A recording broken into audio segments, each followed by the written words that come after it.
Hello everyone, and welcome to my Wrath of the Lich King Priest Guide. In this guide, I'll be talking about the following things: talent trees and glyphs, 4 new spells that all priests will get in Wrath of the Lich King, but also what you will be able to pick in the talent trees, consumables and gems, and last but not least, some tips and tricks.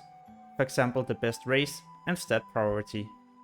So yeah, with all that being said, let's jump right into the talent tree. The first talent tree that I would like to show you is the one that I prefer to use as a Shadow Priest.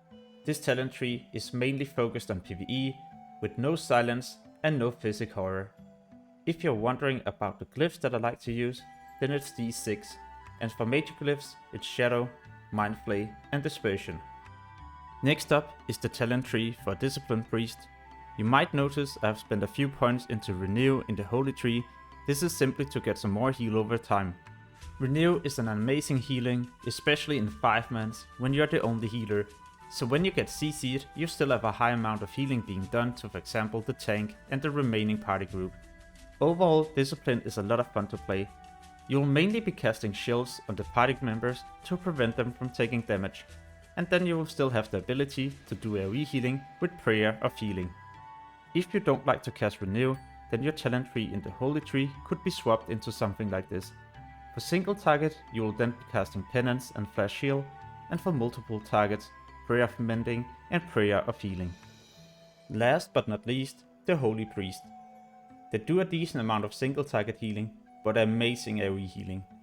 If the whole party group has low health, then you will be able to top them in next to no time. The reason for this is because you will be able to pick the talent Circle of Healing. This will heal up to 5 party members for a lot of healing, and this is instantly. And when you combine this with casting Prayer of Healing, you will do a lot of AoE healing.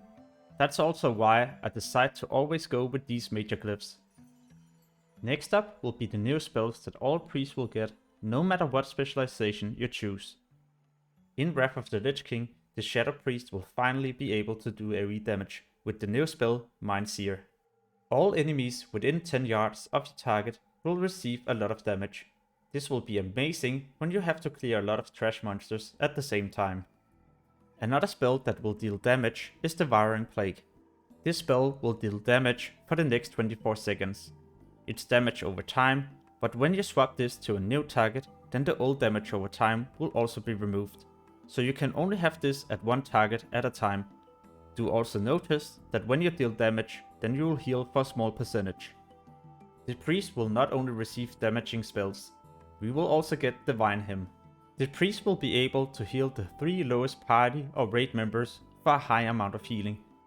You have to channel this spell, so you can't move when doing this. You'll heal 3 people every 2 seconds for the next 8 seconds. An amazing way to assist your healers even when you play a Shadow Priest. Another way to assist your group will be with Hemophobe. This spell will restore 3% mana to 3 nearby targets. It also increased the maximum mana for 8 seconds. You will channel this every 2 seconds for the next 8 seconds. In Wrath of the Lich King, the Shadow Priest will also be able to pick the talent Physic Horror. This will cause the target to tremble in horror for 3 seconds. When you cast a spell, you will also disarm the target for 10 seconds. An amazing spell for PvP, not really used in PvE. A spell that you will however use in PvP and PvE is Dispersion. You can pick this talent at the bottom of the Shadow Tree. When you use this spell, you will be able to reduce your damage taken by 90% for 6 seconds. You will also regen 6% mana every second. You can even use this spell when you're stunned, and it will also remove roots and snares and make you immune to these. The Disciplined Priest will be able to pick the talent Penance at the bottom of the talent tree. You can cast this at a target to do damage, for example to assist as a healer in PvP. You can also use Penance as a quick way to do a lot of healing. It will heal for way more compared to the damage that you can do with this spell. The Holy Priest has also got an amazing new ability. It's Guardian Spirit, and when you cast this at a target, it will increase their healing received by 40% for 10 seconds. When you cast this at a target, it will also prevent the target from dying. So if an attack is about to kill your friendly target, then they will instead restore 50% of the maximum health, but the buff will also be removed. Next up is the gems and consumables that I like to use for the different specializations. Flask of the Frostworm is going to be the flask that you will use no matter what specialization you play. The reason for this is because of the huge boost to our spell power, and spell power will be the most important stat no matter if you play Holy, Disc or Shadow. For that specific reason, I'll also be using the same kind of food for all the different specializations.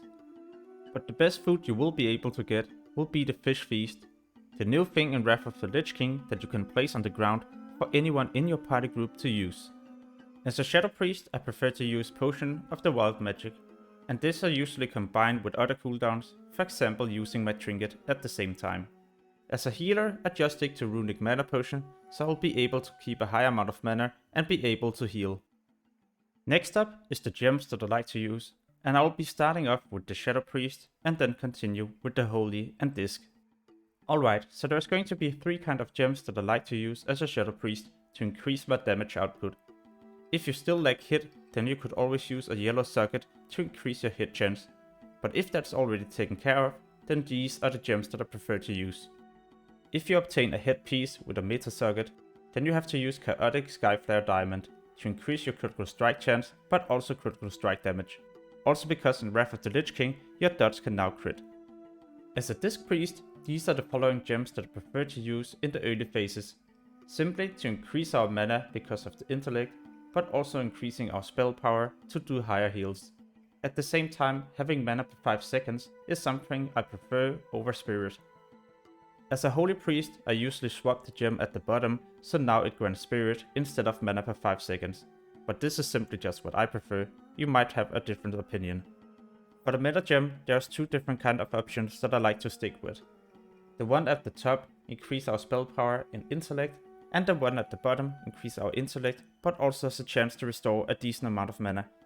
The gem at the bottom is what I prefer to use, especially in 5-mans when I'm the only healer and I have to make sure that I don't go out of mana. Next up will be some useful information and stat priority. The soft haste cap is going to be 1269. This is to also reduce our global cooldown of spells, so we will be able to cast faster. The hit cap as a Shadow Priest is going to be 17%, but with talents then you'll reduce this with 6%, so now you'll need 11%. Therefore, the best race as Alliance is also going to be Draenei, especially in the beginning if you play a Shadow Priest. You'll get a 1% additional hit as a Draenei, and that's why I prefer this. However, if you plan to heal or PvP, then you have to stick to Human, because of the increased Spirit, but also every man for himself. As Horde, I like to play Troll for the increased haste from Berserkering, but Blood Elf is also amazing because you'll once in a while be able to gain a bit of mana. Next up will be stat priority. As a Shadow Priest, you will have to aim for getting spell power and hit. If you don't hit the target, then you won't be able to do any damage, but when you have taken care of this, then your next stat priority will be haste, crit, and then spirit. As a Discipline Priest, spell power followed by haste to reduce our global cooldown. This will allow the priest to cast even more power word shields on the raid or party group, and this is going to be the main spell that you will most likely use as a Discipline Priest. As a Holy Priest, these are my stat priorities, of course with spell power still being at the top. But yeah, that's also about it for this priest guide. I hope you enjoyed this video, and in case you would like to see other Wrath of the Lich King class guides, preparation videos and other stuff, then make sure to check out the channel. As always, thank you for watching and have an amazing day. Peace.